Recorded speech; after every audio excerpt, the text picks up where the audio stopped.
Very good morning to all of you. My name is Sudhanshu Kumar and I am your biology teacher. आज हम एक बेहतरीन topic लेके आए हैं। ठीक है।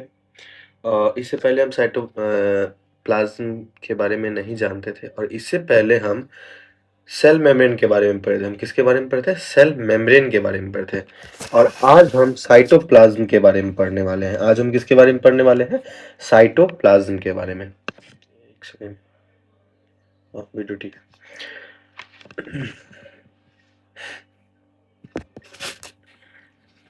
इसके बारे में साइटोप्लाज्म के बारे में।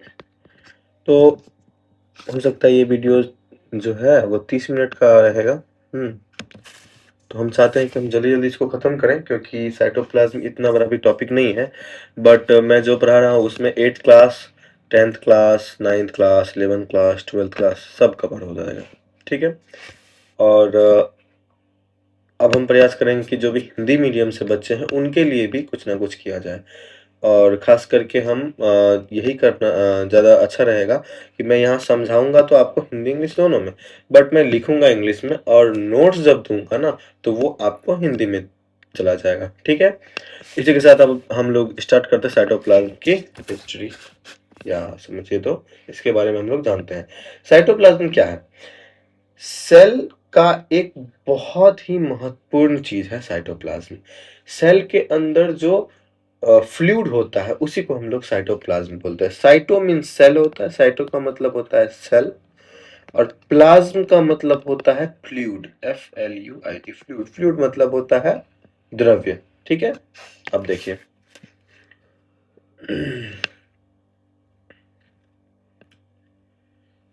एक मिनट।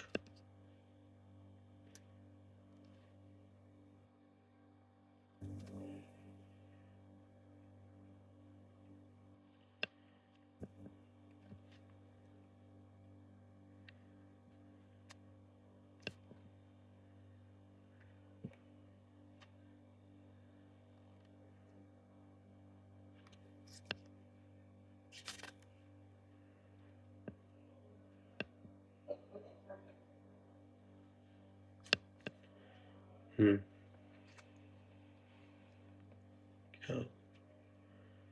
चलिए, अब शायद ऑडियो वीडियो सब चीज़ क्लियर होगा। तो साइटोप्लाज्म एक बहुत ही महत्वपूर्ण हिस्सा है किसका? सेल का। ठीक है। ठीक है, एक बात बताइए, सेल के अंदर बहुत सारा फ्लूइड है तो उसके अंदर बहुत सारे कंपोनेंट्स हम पहले ही पढ़े हैं। तो सेल के अंदर जो कंपोनेंट्स है वो किस में फ्लोट करेंगे? फ्लोट मतलब तैरना। किस में करेंगे? साइटोप्लाज्म के अंदर। ठीक है? चलिए, एक बात याद रखिएगा, साइटोप्लाज्म को प्रोटोप्लाज्म भी बोलते हैं। लेकिन प्रोटोप्लाज्म का मतलब होता है कि जैसे न्यूक्लियस है, न्यूक्लियस के अंदर भी उसका लिक्विड है, तो न्यूक्लियस का लिक्विड प्लस सेल का लिक्विड, दोनों का लिक्विड को अगर जोड़ते हैं तो हम कह सकते हैं कि वो प्रोटोप्लाज्म है। लेकिन साइटोप्लाज्म अगर हम कहते हैं तो वो न्यूक्लियस के अंदर जो लिक्विड है उसके बारे में नहीं। ठीक है? वो उसके बारे में नहीं बताता है। एक मिनट।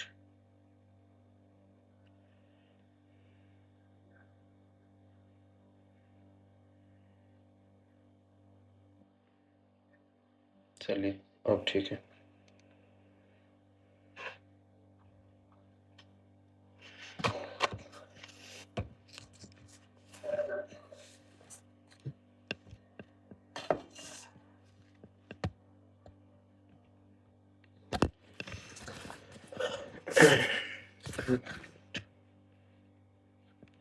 तो ठीक है। चलिए अब पढ़ते हैं हम लोग। तो साइटोप्लाज्म के बारे में इतना जानकारी मिल गया। अब इससे आगे भी हम लोग थोड़ा सा बढ़ते हैं। जैसे साइटोप्लाज्म में बहुत सारा एक्टिविटी वगैरह होता है। जैसे मान के चलो कि ऑर्गेनल में होगा। ऑर्गेनल कहाँ होगा? तो साइटोप्लाज्म में होगा। सेल के अंदर जो साइटोप्लाज्म है, फ्लूइड है, इसी के अंदर जैसे मान के चलो कि माइटोकॉन्ड्रिया इसी यही एटीपी का फॉर्मेशन कर रहा है, मतलब एनर्जी बना रहा है। क्या बना रहा है? एनर्जी बना रहा है। तो एनर्जी भी कहाँ बनेगा? सेल के अंदर। लेकिन किस में? तो फ्लूइड में। उस फ्लूइड को क्या कहते हैं? साइटोप्लाज्म। तो ये था साइटोप्लाज्म। अब हम समझते हैं कि जो साइटोप्लाज्म है उसका इंट्रोडक्शन, साइटोप्लाज्म होता क्या है। तो साइटोप्लाज्म सबसे पहले यहाँ लिखेंगे कि प्लाज्म एक जेली लाइक स्ट्रक्चर है। कैसा है? जेली जैसा सब्सटेंस है, सब्सटेंस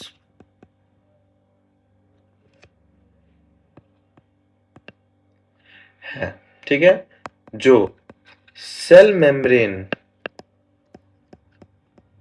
के अंदर पाया जाता है।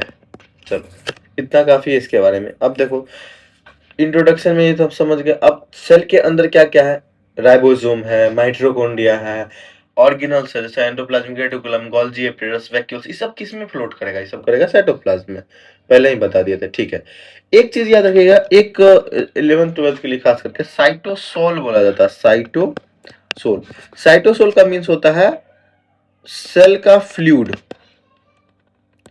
ओनली, ठीक है, सेल का फ्लूइड, सिर्फ सेल का जो फ्लूइड है, सिर्फ सेल में जो द्रव्य है, बाकी की चीजें जो फ्लोट कर रहे हैं वो नहीं, सिर्फ द्रव्य को ही हम लोग साइटोसोल कहते हैं, ठीक है। साइटोप्लाज्म वाला वो फ्लूइड जो कि सिर्फ फ्लूइड है उसी को कहते हैं, वाटर वाला पार्ट, ठीक है। साइटोप्लाज्म में जो वाटर वाला पार्ट है उसको हम कहेंगे साइटोप्लाज्म, हाँ, में वाटर वाला जो पार्ट है उसको हम कहेंगे साइटोसोल, ठीक है।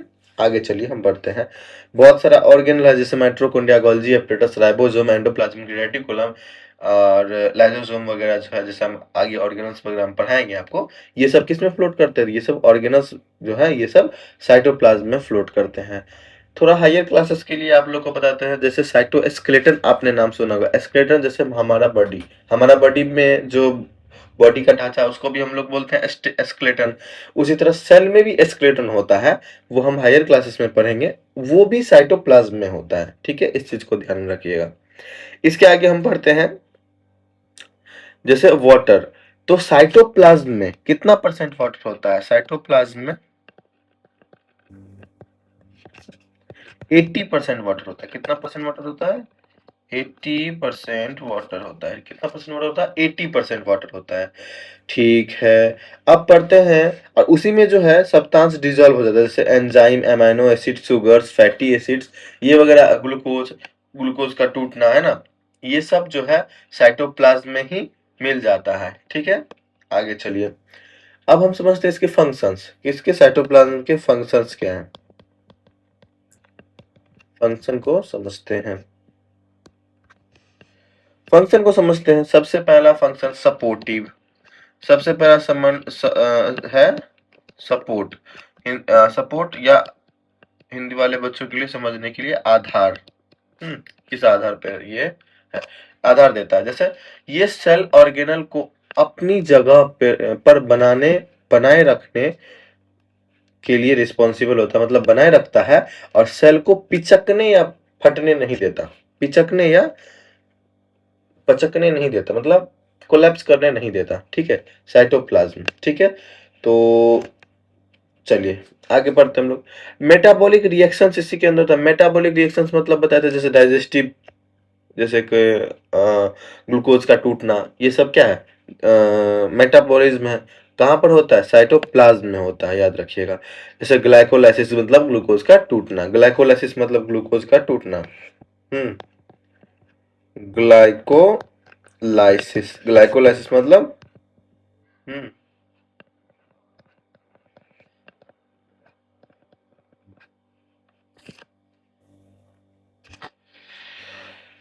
हम्म ग्लाइकोलाइसिस मतलब ग्लूकोज का टूटना। किसका? ग्लूकोज, GLUCOSE, ग्लूकोज का टूटना। चलिए आगे बढ़ते हैं हम लोग।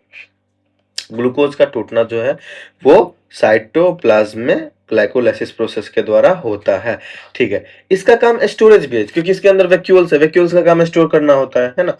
तो साइटोप्लाज्म भी ये स्टोर करता है। क्या स्टोर करता है? तो फर्स्ट टेम्पररी रूप वगैरह, जैसे ग्लाइकोलाइसिस होगा। तो साइक्लोसिस का मतलब होता है कि ये एक ऐसा प्रोसेस है जिसमें स्ट्रीमिंग किया जाता है साइटोप्लाज्म का। साइटोप्लाज्म के अंदर भी बहुत सारे कंटेंट को जमा किया जाता है, ठीक है। अब पढ़ते हैं हम लोग कि साइटोप्लाज्म के अंदर जो होता है, न्यूक्लियस को छोड़कर जो होगा, मतलब न्यूक्लियस के अंदर जो अभी बताया था थोड़ा देर पहले कि न्यूक्लियस में अगर फ्लूइड है तो उसको न्यूक्लियोप्लाज्म बोलते हैं। क्या बोलते हैं? सेल है, सेल के अंदर न्यूक्लियस है ना, NUCLEUS, न्यूक्लियस। न्यूक्लियस के अंदर जो फ्लूइड है और न्यूक्लियस के बाहर जो फ्लूइड है, इसको हम लोग बोलते हैं साइटोप्लाज्म। इसको क्या बोलते हैं? साइटोप्लाज्म बोलते हैं। और इसके अंदर का फ्लूइड को बोलते हैं हम लोग न्यूक्लियोप्लाज्म।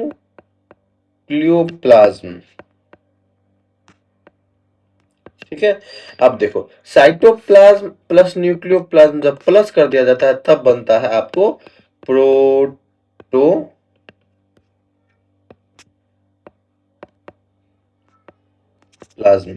ठीक है, समझ में आ गया?